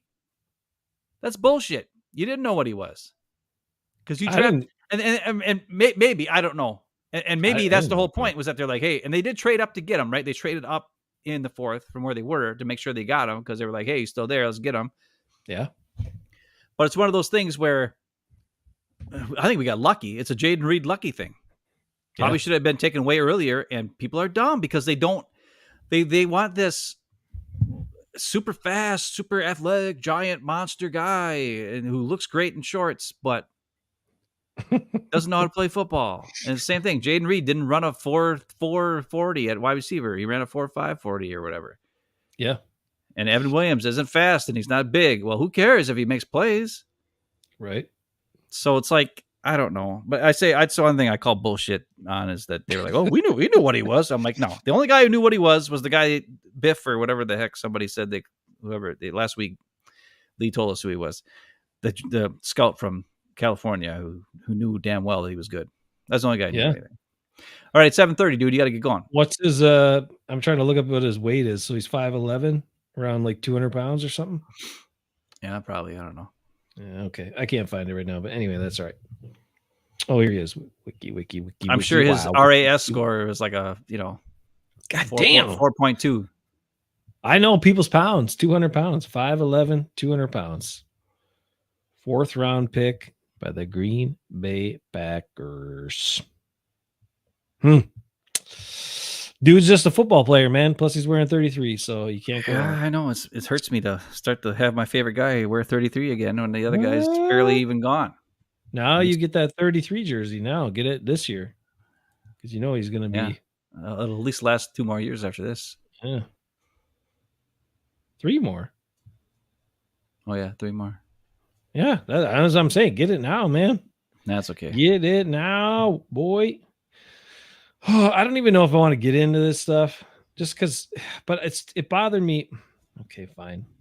We're going to cover it, but I'm not going to get into it as much. 7:30. You got to be up. I know. But I have to get something queued up here for myself just so I am speaking accurately on everything. So I have the actual numbers in front of my face and all this stuff. Aaron Rodgers picked his nose and ate it on live TV. Did he? Gross. That's what I hear. I didn't see it. Gross. But apparently he did. I know, after he pushed Robert Saleh away from the hug, that's what broke Saleh's that spirit, Yeah. So. But Aaron Rodgers still loved playing catch with his son. It was just, because he's his best buddy. He's best buddies with Robert Saleh's son, All right. So I do have a beef, but I'm gonna do this in a more calm way because I know that my voice gets a little, if I get too excited, it gets a little too high and it's kind of a little sharp and a little annoying. I understand that. So we're going to talk about this way. Plus I've gotten fired up about this before and I'm going to try to stay calmly talk about it and just recap what we all know. Okay. So I took my son to this place for a brunch. He went in for some testing here yesterday and at the hospital and stuff. So then after I told him he had to get a blood draw and he hates getting needles poked and stuff like that. So I told her, all right, I'll get you food after just to make it worth it. So we stopped there. We're having good breakfast. He got, for whatever reason, he got like the super meal or the super helping of like pancakes. So it was like 4 pancakes, but they were giant pancakes. And then he also got a side of bacon and stuff. And I was like, Jesus, dude. Anyway, he's like, well, I haven't eaten yet. I'm hungry. I'm like, okay. But so we're eating, we're hanging out, we're doing our thing. A little bit, we're just kind of wrapping up. We were about to leave, waiting for the bill. These 2 younger guys come in. They're sitting at the booth right next to us, so I can hear what they're saying. And all of a sudden, the guy's talking about, oh man, Jair was talking so much trash this week and getting into it with Diggs. And they're talking about the Diggs. First of all, Stephon Diggs is a moron. Okay. He's an idiot. He is, he and Jair are basically the same. They just are. Like, they deserve each other. Great. Diggs getting into it with a bunch of Packers before the game. Like, he's an idiot. And he's not even that good of a player. Like, he's not one of their main guys. He hasn't been good for years, right? He hasn't been dynamic for 3-4 years. Okay. Plus, then he's whiny when he doesn't get the ball. He's the worst. Okay. So anyway, then, they talk about that and they mention that. And then the guy brings up, he's like, oh yeah, that goes way back. Cause it goes back to like Jair's rookie year when he attacked that one play and knocked Diggs back into Adam Thielen. One of the best plays the best play of Jair Alexander's career. Since then, it's all been downhill, by the way. But a really great Green Bay Packer defensive play that we witnessed in our lifetime, right? You said one of the best Packer defensive plays you've ever seen. And I agree. Now, Yeah, he also had another great play too, where he knew he was beat really bad, and instead of get up a touchdown, he just tackled the guy before the ball got there and got pass interference called on him. And I was like, that's a genius play. Yeah. Jair was one of my favorite guys. That was a long time ago. Like though. his rookie year and his sophomore year as on the Pack. Like I love Jair back then. And then Rasul came, and I was like, "Oh, that's what a real corner looks like." Oh, okay, oh, I'm wrong. Sorry. yeah. Well, so anyway, they say all this stuff, and they're whatever, and I'm like, and then all the trash talking and all the stuff. He's like, he could get penalties. He could get 15-yard penalties left and right by doing dumb shit half the time. Like he throws his shoulder into CJ Stroud and then talks shit afterwards. I'm like, dude, you didn't even bring him down. It was the other guys there that brought him down. You're not even in on plays, and he's talking crap. It's like he just talks way too much crap. Plus, I don't even think he's good at trash talking. I just think he talks a lot. I don't think he's actually good at it. I don't think the stuff he says is actually worth a hill of beans. Ooh, that's an old one. It's not worth repeating. But I don't think anybody can understand him. It's like,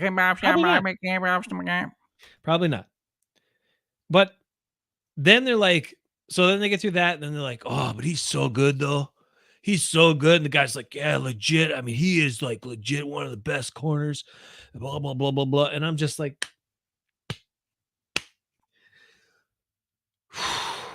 what do you guys watch? And then I also have to complain about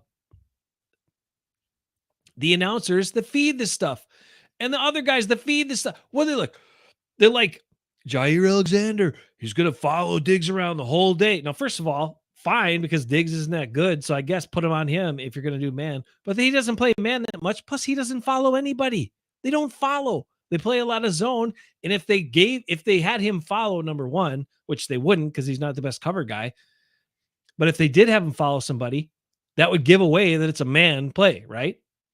If he all of a sudden was on the other side, you'd be like, oh, this is man. He's not playing zone. So he didn't switch sides. He wasn't on Diggs every snap. So then when they also said how bad of a game Diggs had, now he's held to like one catch for whatever yards, that was not Jair Alexander doing that, okay? He was not on him like the announcers dumb said and said, oh, he's one of the best corners in the league and he's going to follow him around all day. That didn't happen. It didn't happen, okay? It didn't happen. The guys in the booth, that didn't happen as well. Also, if you go and watch the preview, the NFL preview, do you ever watch those? Like the game previews for the upcoming week? They give a bunch of stats and information and yada, yada, yada. And so there's this same guy that voices them and probably, I don't know who writes it, but he voices them. If he writes it, then I'm aiming this at him. But maybe somebody else writes it. Maybe he just voices it. But he's like talking about going through like the upcoming game against the Jaguars. And then he's like, whoever the Jaguars' best receiver was, whatever, he's like, meet your blanket, Jair Alexander, who will be covering you, blah, blah, blah, blah. Stop it. There is reality, and then there's this stuff these guys all say, and these are professional people who are supposed to know what they're talking about. Like, they say this stuff to millions of people who don't pay that close of attention to football as we do, and so they don't know that it's not reality. So stop misinforming them. You are supposed to be some sort of sports journalist on some level. So at least try to be accurate. At least try to do your job, which is relay the accurate information to the fan or to the people. What do we know about Jair Alexander, Ben? We have talked about it on this show. We know he gets hurt a lot, right? He's played 76. This is his 7th season. He's played in 76 games. Okay. He has 12 interceptions. He had 5 that one year.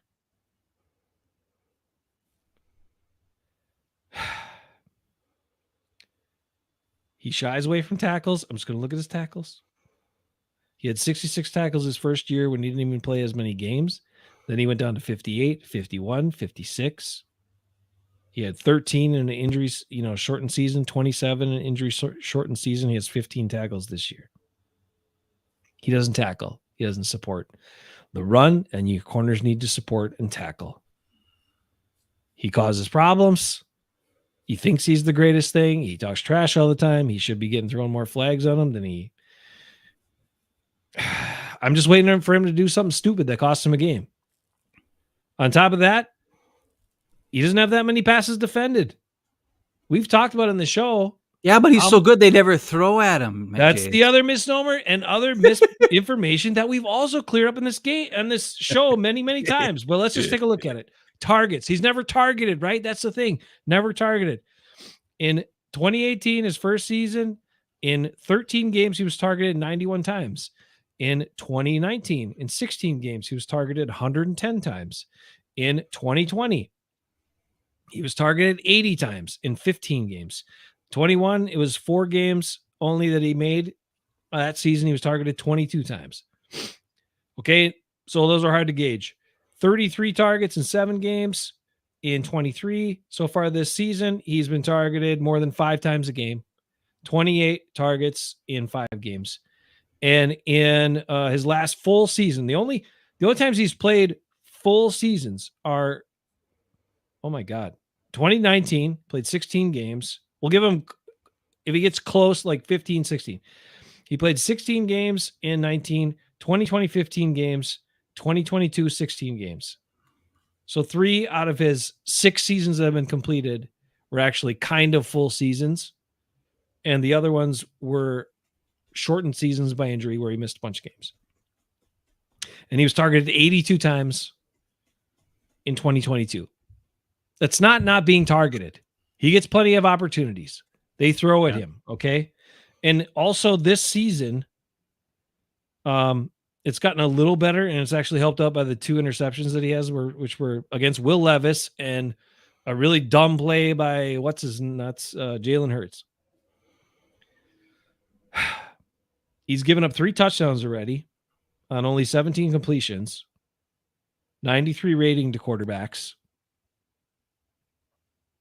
And he's given up 88 of the how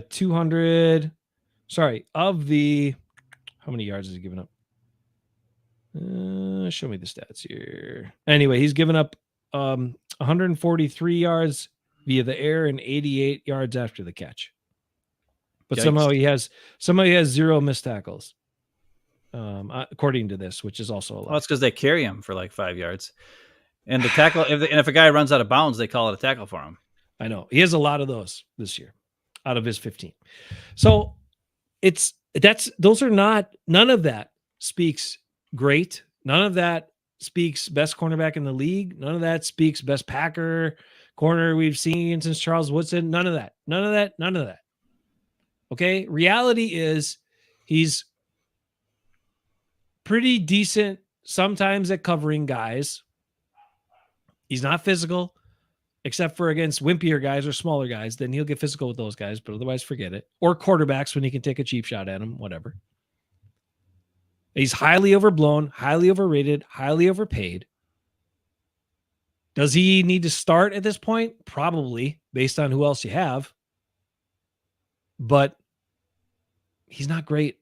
He's not a blanket. He's not a guy that shuts down the other receivers. He's not a guy that doesn't get targeted. He's not a guy that is aware and makes a bunch of plays on the ball.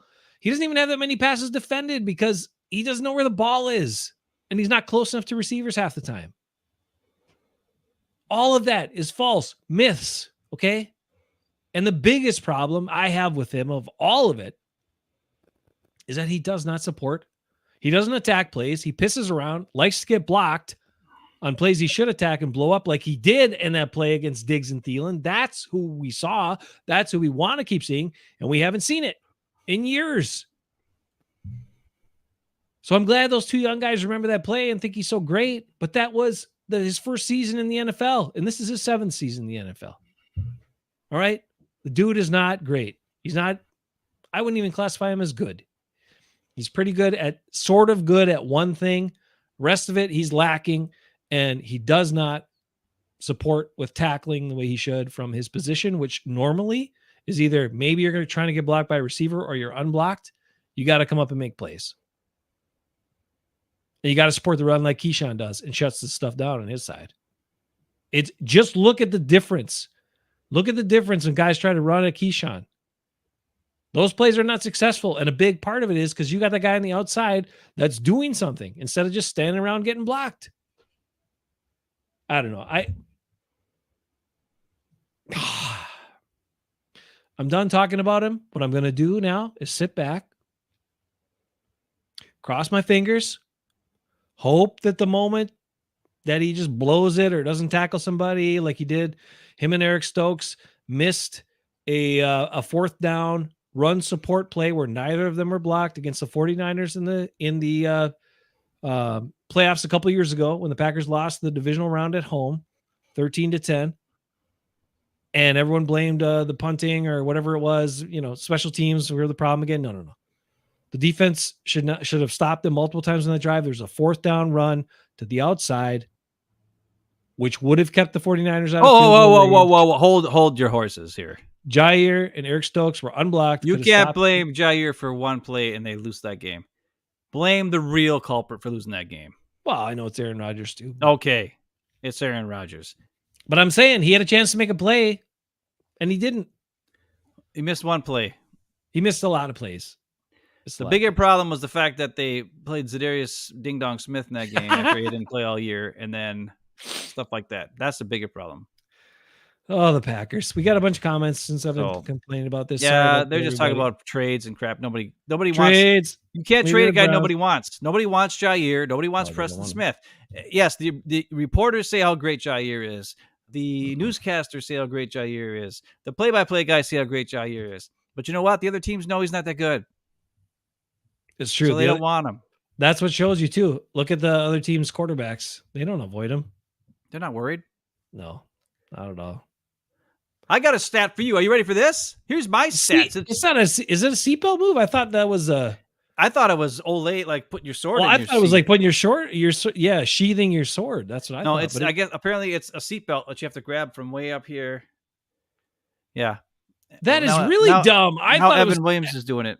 I thought it was actually kind of cool when it was you're putting your sword back in the holster. After killing somebody, after making a great play. But no, that's but not instead it's a seat. Wow. Now he's so dumb. All right. What else you got? That's my last thing. I got a stat for you. What's your stat? On pass protection plays. Okay.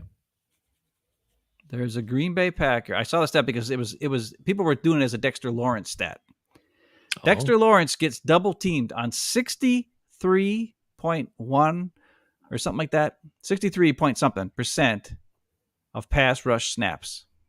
It's the highest rate of a defensive tackle double teamed in the NFL this season, with minimum 50 snaps pass rushing at D tackle. There's a Green Bay Packer who is second in the NFL. Who is double teamed on 55%. So that's a big drop, though, 63 to 55. And then the third is 50 point something.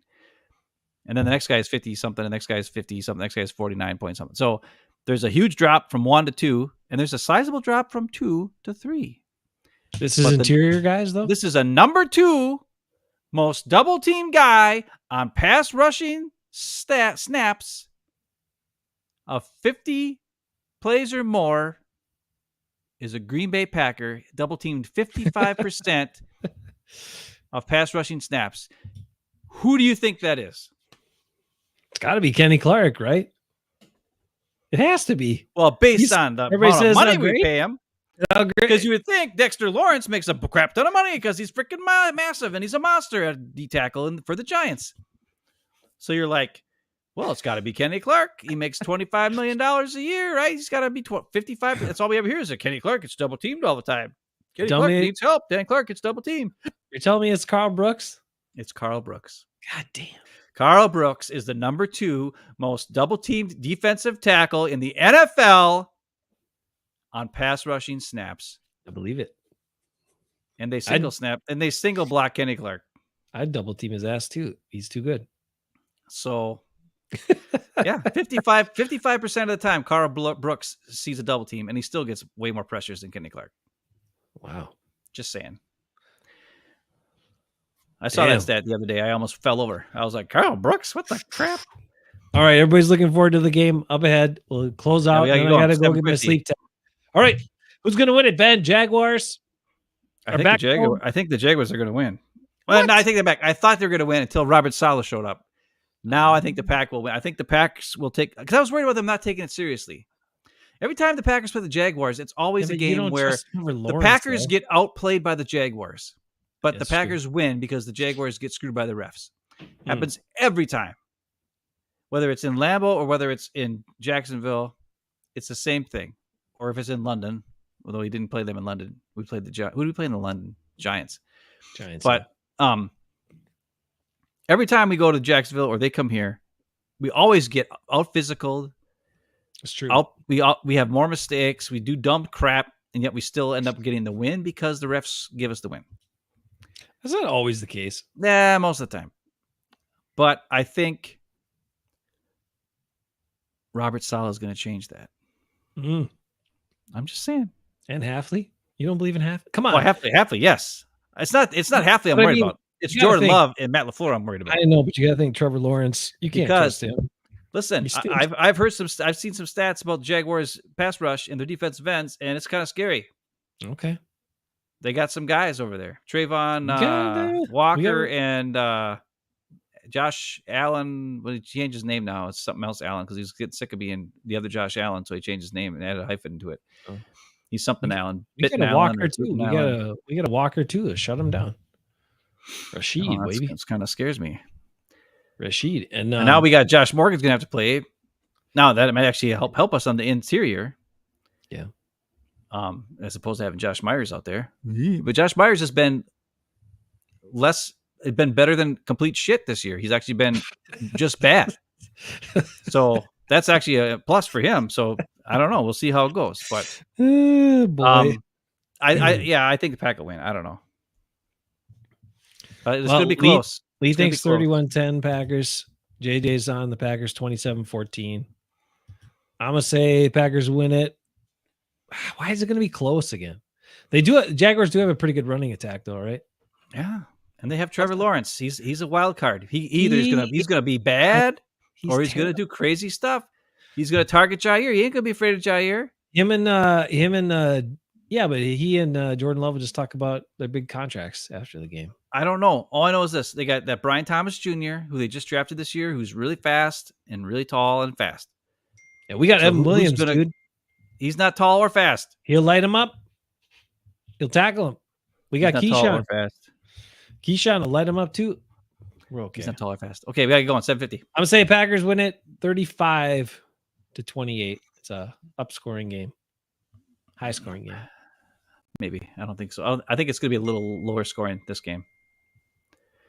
Sal's going to help bring the scoring down. It's going to be 24-20 Pack. Wow. All right. A close one. McManus makes another field goal or two. You say, huh? All right. One. All right, just one? Oh, yeah. 24. Right.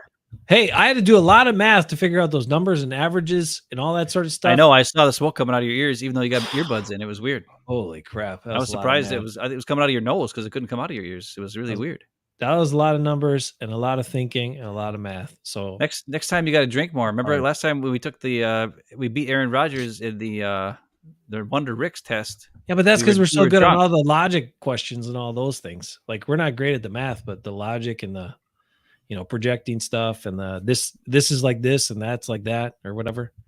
Oh, do you hear Aaron Rodgers? Aaron Rodgers had a bunch of Wonder Lick vocabulary words during his press conference. I didn't look at that yet. I just saw. And then everybody's like, "Man, I wish Aaron Rodgers would spend more time studying the playbook instead of studying for his SATs and all this kind of stuff." And I'm like, well, he's an idiot. This has been awesome watching this fall apart, though. I can't wait.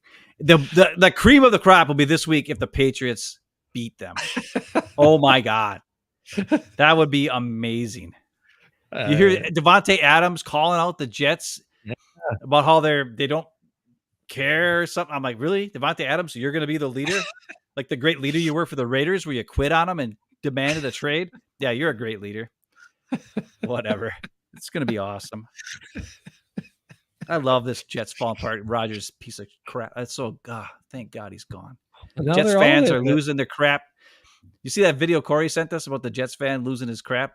I didn't see it yet. I'll check it out Yeah, though. you got to But I'm watch it. trying It's to funny. see it. Thanks, Corey. Cousin Corey, also knows Corey Bayless / Kasich. That's right, Corey Bayless. All right, I gotta run. Go All right, check out love my you, bro. sleep. Love you guys. Be good. Take Go care. Packers! Packers gonna win it again, 6-2. 24-20. Everything's tightening up, and then there'll be a big one against the Lions. So Lions. be fun. Anyway, First Jaguars place. first. Don't overlook it. Don't overlook the Jags. You can never do it. All right, catch you guys later. Tell me why that unicorn, they're still